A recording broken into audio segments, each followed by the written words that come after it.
You know, when we think of the American frontier, we usually picture these rugged pioneers carving out a life in the wilderness. But what if that's only half the story?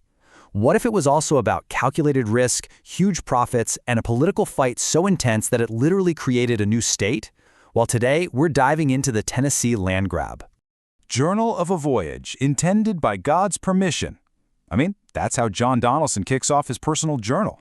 He's about to lead a group of families on one of the most unbelievable migrations in American history. It sounds like the opening scene of an epic movie, and trust me, it absolutely was.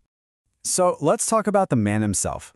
Who exactly was chosen to lead a mission that was, part exploration, part survival show, and part massive financial gamble?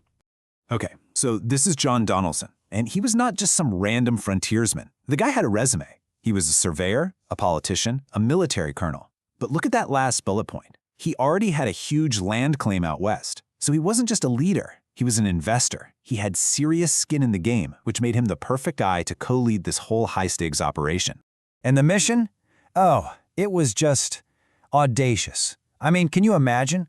He had to command this whole fleet of about 30 flatboats and canoes, all packed with families, their livestock, all their belongings, and lead them on a 1,000-mile river journey into the complete unknown to start a town that would eventually become Nashville. Now, to say this journey was difficult is, well, it's a massive understatement. This was a 4-month-long nightmare that really pushed everyone to the absolute brink of survival. Just look at this timeline. They leave in the dead of winter. By February, smallpox is ripping through the boats. Then in March, the attacks start. Chickamauga warriors, who were of course defending their homeland from these encroaching settlers, hit the flotilla again and again, all while these people are dealing with starvation, freezing weather, and just pure exhaustion. It's incredible they made it at all. 1,000 miles. Let that number just sink in for a second. This wasn't a nice cruise down a mapped-out river. This was a brutal slog through hostile territory, where literally every bend in the river could be hiding a new, deadly threat. And here's a wild piece of trivia that connects this frontier story right to the White House. One of the kids who actually survived this whole terrifying ordeal was Donelson's own daughter, a 13-year-old named Rachel. She would grow up, of course, to marry a fiery young lawyer named Andrew Jackson. So, they made it. The end, right? A classic, heroic pioneer story. Well, not quite. Turns out that untamed wilderness they were heading to wasn't so empty, and their mission was about a whole lot more than just finding a new place to live. And this map just shows you the other side of the story perfectly. It was drawn just 6 years after Donelson's group arrived. Look at that. The land is already sliced up into these huge chunks owned by a handful of wealthy families. This was never about little family farms. This was about snapping up massive pieces of the frontier for a profit. And that brings us to the key concept here, land speculation. This is super important to understand. This wasn't homesteading. This was a high-risk, high-reward business venture. Guys like Donelson would get the rights to these gigantic territories, banking on the idea that they could make the area safe, lure in more settlers, and then sell off the land for an absolute fortune. And they weren't doing it alone.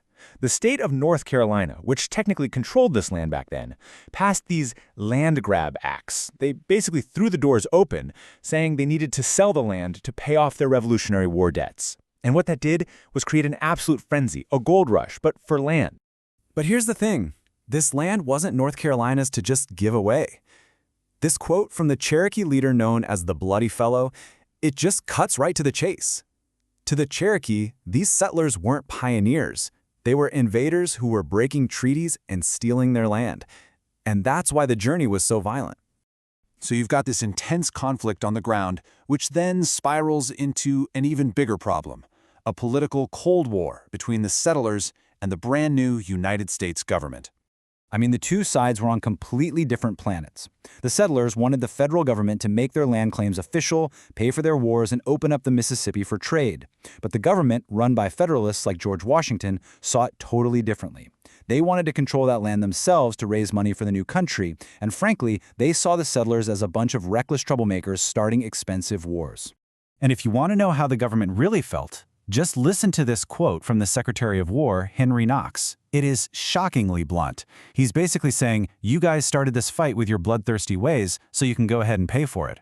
There was this deep-seated belief that the frontiersmen were the problem. So what do you do when your own government calls you bloodthirsty and refuses to protect you? Well, you start taking care of business yourself. The settlers created their own government, the Cumberland Compact, which Donelson signed, by the way. And some leaders even threatened to break away from the U.S. entirely and team up with Britain or Spain if it meant getting protection and trade. Okay, so feeling totally abandoned, the speculators knew they needed a new playbook. They realized if the federal government wouldn't listen to them as a territory, maybe they could force them to listen by becoming a state. And this map really shows you the result of that whole mess. The government's hands-off policy basically pushed these powerful land speculators to a pretty radical idea. The only way to protect their investments was to create their own political powerhouse with its own representatives in Congress. And honestly, it was a genius political move. Step 1, the government's policies make the frontiersmen feel totally alienated. Step 2, the leaders figure out that statehood is their ace in the hole. And Step 3, they ditch the Federalist Party and align themselves with Thomas Jefferson's new party, which was way more friendly to their expansionist goals. And guess what? It worked. By 1796, just 16 years after that brutal river journey, the territory became the state of Tennessee. The speculators didn't just save their land claims, they created a whole new base of power in American politics, one that would eventually help send one of their own, Andrew Jackson, all the way to the presidency. So, the story of how Tennessee was born isn't a simple tale of heroism. It's a messy story of survival, yeah, but also of raw ambition and some really clever political maneuvering. It just goes to show you, on the American frontier, that line between being a pioneer and a profiteer was practically invisible. Which makes you wonder, right? When we look at the new frontiers of today, like in tech or even space, how do we draw that line now?